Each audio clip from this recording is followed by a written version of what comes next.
मुल्की हालात के तनाजुर में हमारे यहाँ ऐसा होता है कि स्कूल, कॉलेज, यूनिवर्सिटीज़ या इदारे जो शोबे तालीम से वाबस्ता होते हैं वो बंद कर दिए जाते हैं। हमारे वो बच्चे कि जो घरों के अंदर इस दौरान मौजूद होते हैं, उन्हें चाहिए कि अपने वक्त को इस तरीके से गुजारें कि वो वक्त उनके लिए अगली ज़िंदगी में, अगले अय्याम के लिए, अगले हफ्तों के लिए यादगार बन जाए।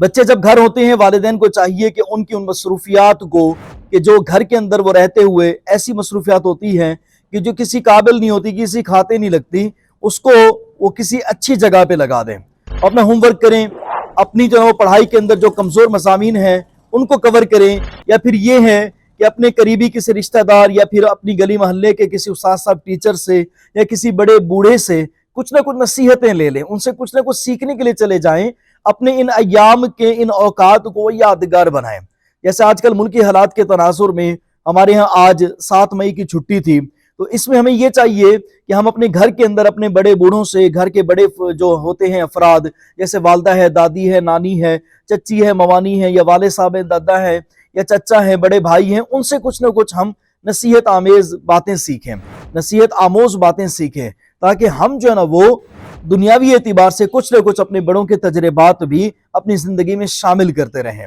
ये जो औकात आते हैं कि इंसान उनमें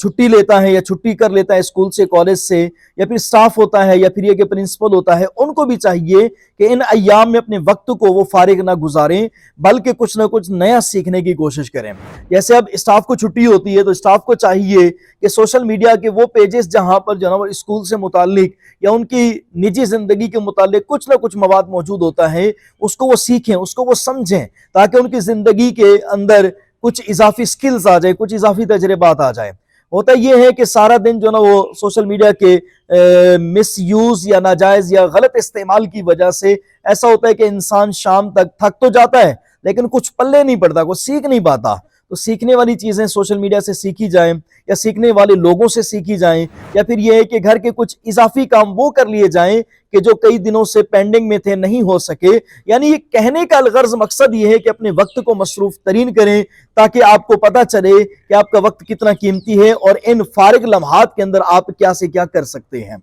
अपने वक्त को दायरे में लाइए, अपने वक्त को मजबूत कीजिए, अपने वक्त को गलत इस्तेमाल से बचाइए, अपने वक्त को कीमती से कीमती तर बनाएं। ज़ाहिर बात है, आप जब अपने वक्त को अच्छे से अच्छा करेंगे तो आपके तहत जितने भी बच्चे होंगे, जैसे आपके बच्चे अपने हैं या भांजे हैं, भतीजे हैं, या ख़ानदान के और लोग हैं जिनके लिए आप मशाल राह बन चुके हैं, तो उनको एक नसीहत मिलेगी, हिदायत मिलेगी कि हमारे बड़े जो अपने वक्त का दुरुस्त और अच्छा इस्तेमाल यूं करते हैं, तो हमें भी अपने वक्त को गलत कामों में इस्तेमाल नहीं करना चाहिए, अपने वक्त को बेहतर से बेहतरीन कामों के अंदर इस्तेमाल करना चाहिए। जज़ाकल्लाह, सलामत रहिए।